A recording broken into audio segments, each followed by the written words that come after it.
Hello friends, स्वागत है आपका हमारे channel the bucket of stories में।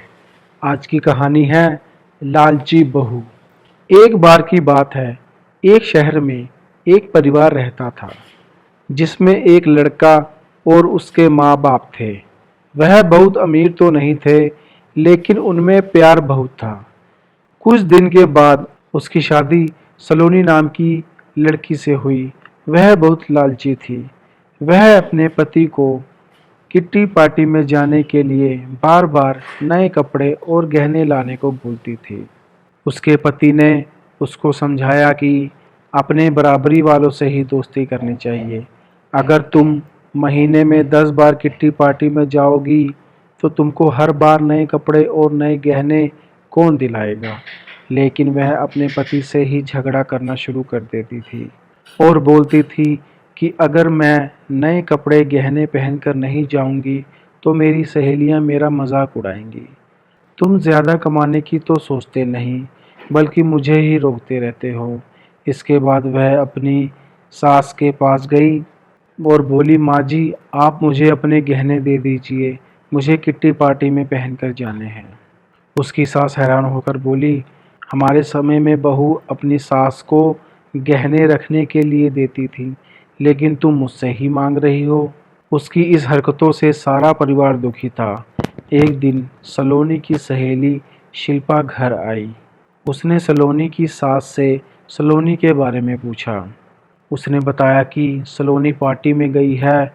शिल्पा ने सलोनी की सास से पूछा, आप इतनी दुखी क्यों दिख रही हो।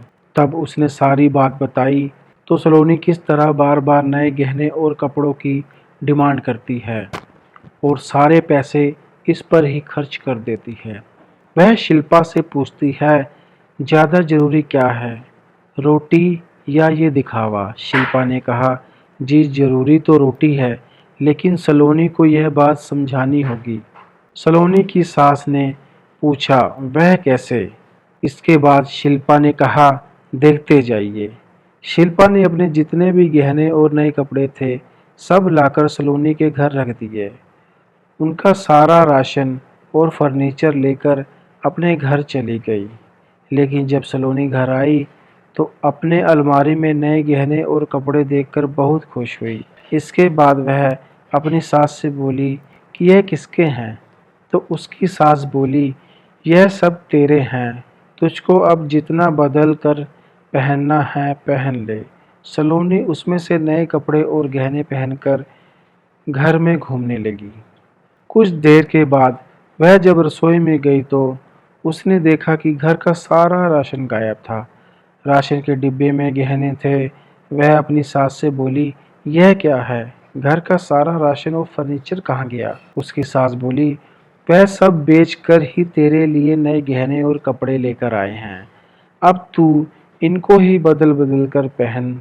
सलोनी बोली, गहनों से पेट थोड़ी भरेगा, खाना तो खाना पड़ेगा। तभी सलोनी की सहेली शिल्पा भी आ गई। उसने कहा, जब पहले तुम्हारी सास ने तुमको समझाया तब तुम नहीं मानी, इसलिए हमने ये सब किया। अगर तुमको लगता है कि तुम्हारा पति पर्याप्त नहीं कमाता तो तुम खुद नौकरी क्यों नहीं करती। तुमको इन फालतू के दिखावे से बचकर अपने घर पर ध्यान देना चाहिए। अब सलोनी को अपनी गलती का एहसास हो गया था।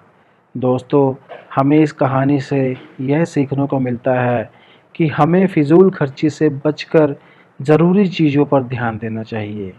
दोस्तों, स्टोरी अगर अच्छी लगी हो तो हमारे चैनल को सब्सक्राइब ज़रूर करें और बेल के आइकन को ज़रूर दबाएं, ताकि आपको हमारे नए नए वीडियो की नोटिफिकेशन सबसे पहले मिल सके। Thank you.